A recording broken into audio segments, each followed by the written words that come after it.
Welcome, guys. College football crazy. Next week is rivalry week. Bowls right around the corner. I'm breaking down Tulane and Florida Atlantic. The Green Wave, a 9.5 point favorite.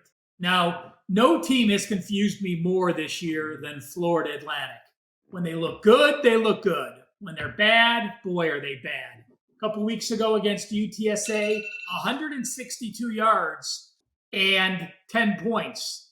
Last week at home against East Carolina, 172 yards and 7 points. Now you would think, oh my God, a quarterback got injured or something happened.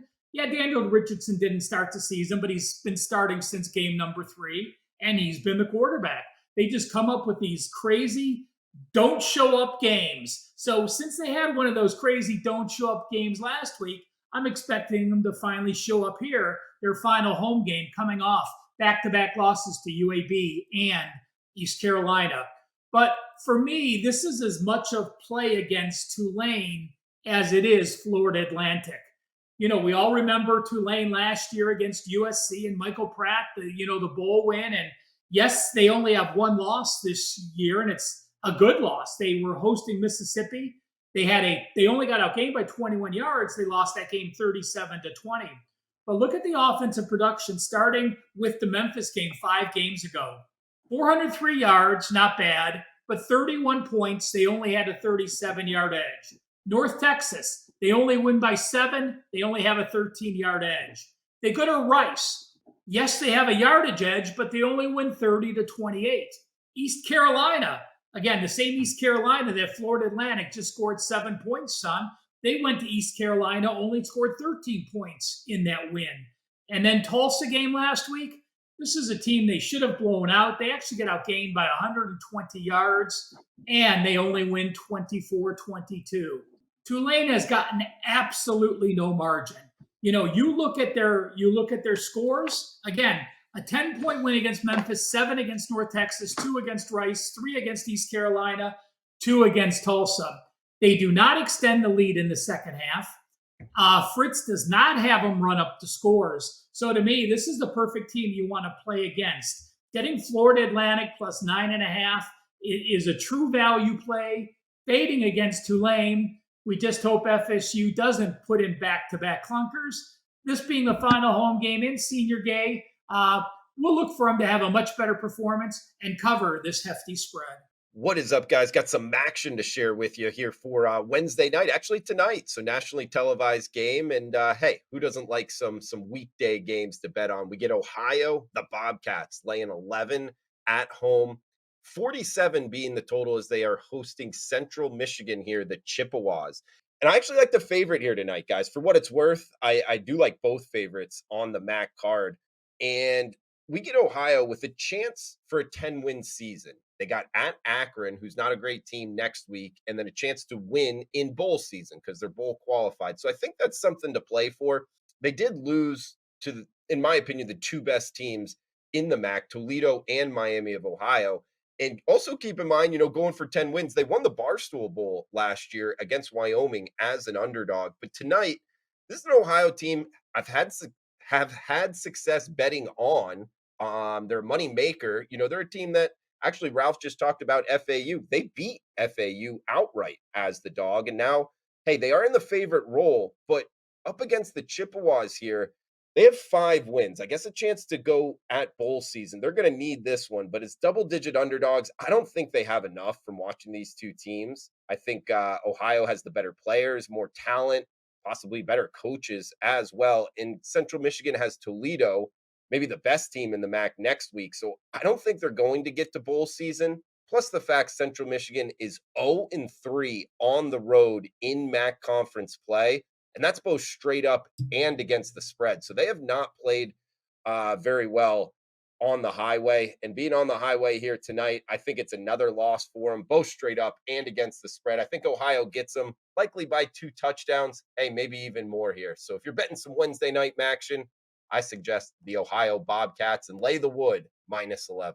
Hey guys, today's big game breakdown. We're going to look at the AAC contest between SMU and Memphis. And this is kind of a semifinal type game, the way the schedule lays out to end the season. Here you've got four teams in contention, these being two of them, SMU undefeated in conference play, and Memphis with one loss. So certainly this is a huge game for both sides. Loser gets eliminated in this one. I see some keys to this game. Total here sits at 66 with SMU about an 8-point favorite. I kind of have a couple of leans here, so maybe we get 2-for-1 in this particular game. But let's start with the fact that both of these teams are so extremely balanced offensively. Teams that could defend the pass have gotten killed by these teams via the run offensively, and teams that can defend the run have gotten killed by these teams via the pass. And if you can't defend either, you're in big trouble. That probably applies more to Memphis in this game than it does to SMU. SMU, one of the keys here is going to be their quarterback pressure. 33 sacks on the season. Memphis has been good at quarterback protection here. Only 17 sacks on the season. Seth Hennigan's been pretty much upright. They only allow one sack every 21 and a half attempts. So, if you're looking at 40 plus attempts in this game, probably only goes down twice if they hold true. If SMU gets to him, it could be troublesome for the Memphis Tigers in this game.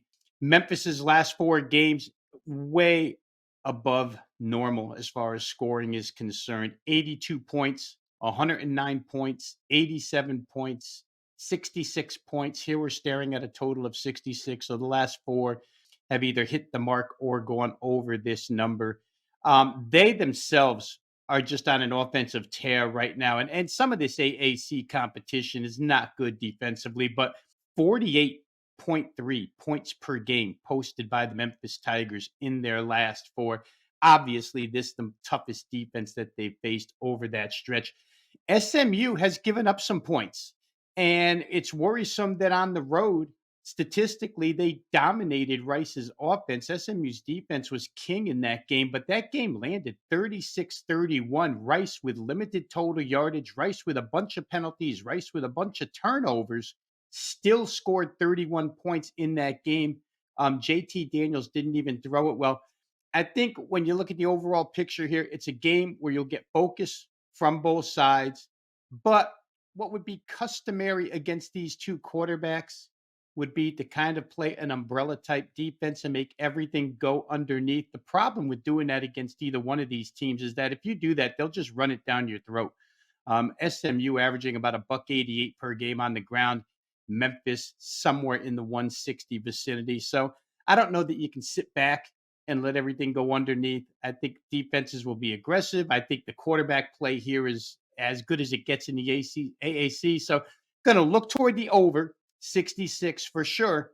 And I think the home dog plus over a touchdown is worth a look. I know they haven't been defensively sound in any capacity. However, that offense can keep up. And like I say, SMU finds a way to give up points and to let teams hang around. So we'll try over 66 in this big game breakdown. And if you want to add to it, maybe Memphis +8 worth it as well. Guys, welcome back to my best bet. And it's my birthday week. Yes, I'm an old fogey turning 60, but I want to give you a present. If you head to my homepage, wt.buzz/RM, you can get a 7-day all-access pass for $60. Yes, $1 for every year I am old.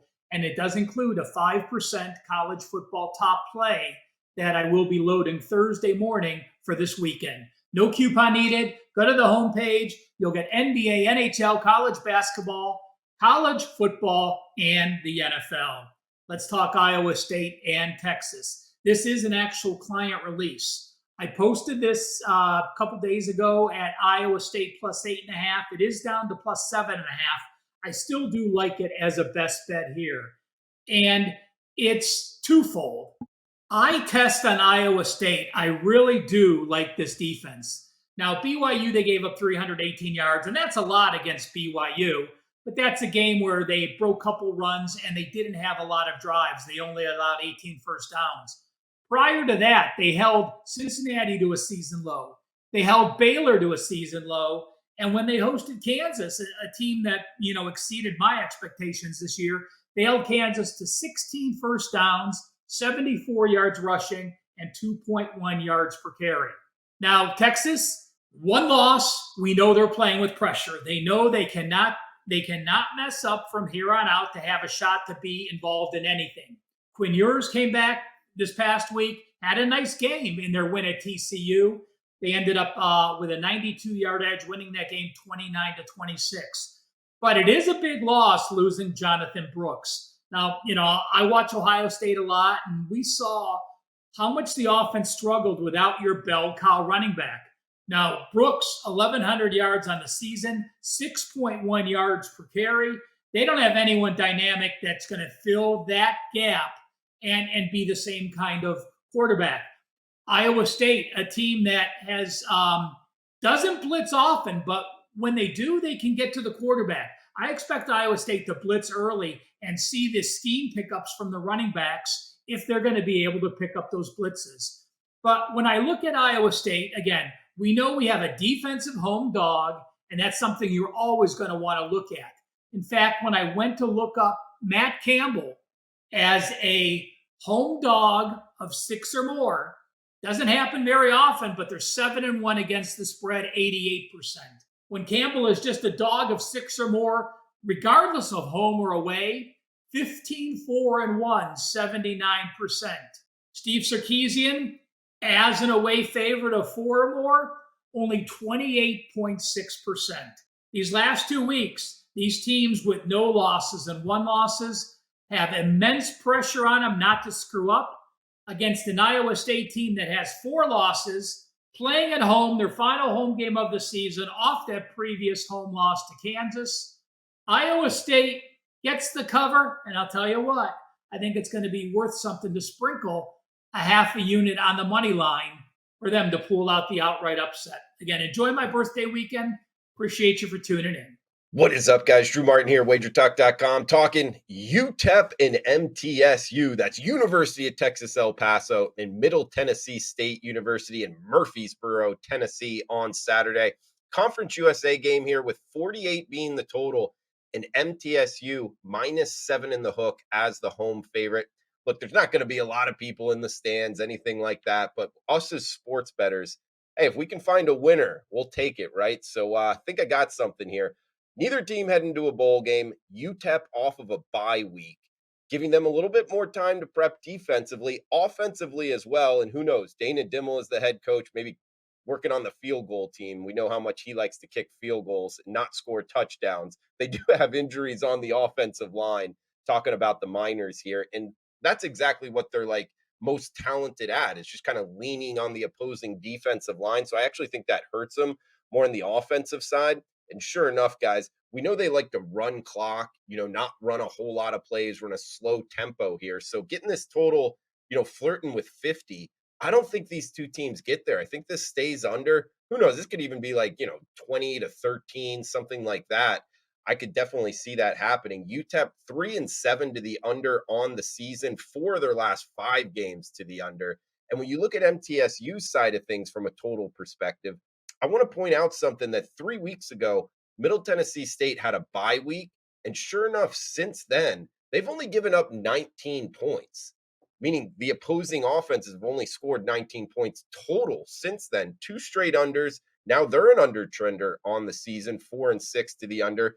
3 of the last 4 meetings between these two schools to the under. And last year stayed under the total by more than 2 touchdowns. I think we get more of the same here, guys. I think this game plays very quick. Not a lot of people, again, in the stands watching the game. Refs want to get out there. Who knows? Players and coaches probably want to get out of there as well. Getting this game up into the 50s, I don't think it happens. Looking at the Wager Talk Live odds screen here, we get it as high as 48 offshore right now. I like it to the under, guys. UTEP, Middle Tennessee State to the under. Drew Martin, wagertalk.com. Hey guys, back for this week's best bet here on the show. And it's going to be a well that I've gone to frequently here this season. Why not come back? It's off a couple weeks worth of unsuccessful attempts after being very successful early on. It's Central Florida over the total. Central Florida plays Texas Tech this week. The number is 60. Central Florida at one point in time had gone over the 60-point mark in 7 of their first 8 games. That number is now 7 of 10. 70% still worth going back to the well for here. The last 2 games, let's just take a look real quick. 54 points against Cincinnati in a game that anybody who saw that game, 54, that thing should have probably been 64 or better.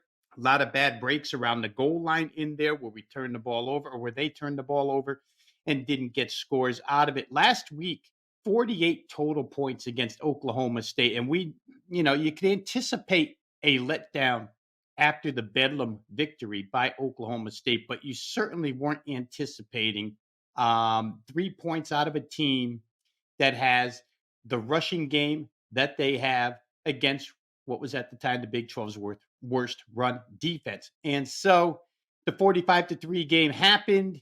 Oklahoma State had the ball 5 times inside Central Florida territory, 3 times inside the 25, and turned it over all 5 times via fumble, interception, or turnover on down. So again, a ton of scoring opportunity in that game. Central Florida had a field day offensively as John Rice Plumlee continues to look better and better each week. I think they had 599 yards offense, 589 yards offense, somewhere in that vicinity. So I expect the offense to click here against Texas Tech. Looking at Texas Tech, I think you'd be somewhat surprised to know that they're the 12th fastest paced team in college football this season, running a play every 22.7 seconds, even faster than Gus Malzahn's UCF team. So we're going to get plenty of pace, plenty of possessions, plenty of plays. I talk about that a lot when we're betting overs. And for the UCF team, they've been consistent all season long, whether it was non-conference play or in-conference play. They're still 6th in the nation at 7.1 yards per play. When you're biting off 7 points a clip, that's pretty good. And again, they're deep into conference season here, so it's not like they did that and the numbers are skewed via non-conference competition. Texas Tech played a low-scoring game last week, but obviously Jason Bean, the quarterback for Kansas, got hurt. They had to go to a freshman quarterback. That game stayed low. Prior to that game, the 5 games Texas Tech played averaged 58.6 points per game, very close to this 60 mark. The number put up by UCF last week, likely to be put up again here against Texas Tech. Let's just go through some things here real quick. First of all, we know Texas Tech is going to want to run Taj Brooks. They like to lean on the running game first and then pass off of that with Baron Morton. UCF, as I mentioned, the 11th ranked now rush defense in the Big 12. So running game should work for Texas Tech. The UCF offense is number 1 in the league, averaging 400.8 yards per game. So Texas Tech's defense probably has their hands full. You take a look at the last 5 games Texas Tech has played in conference. 4 of those teams are 4 of the worst offensive total yardage teams in the conference during Big 12 play. So you have matchups that work here. You've got history for UCF scoring points working here. You've got Texas Tech in a home game where they should light up the scoreboard. They're much better at home. The only game that they played against an offense in the category of UCF was Kansas State, and Kansas State got 39 against them. I think 60 is way too low here, guys. I'm going to go figure this to be a 65-plus game. So we're going to play this one over. UCF hasn't done it 2 weeks in a row, but I think they pay us back here with UCF Texas Tech going over the 60 points.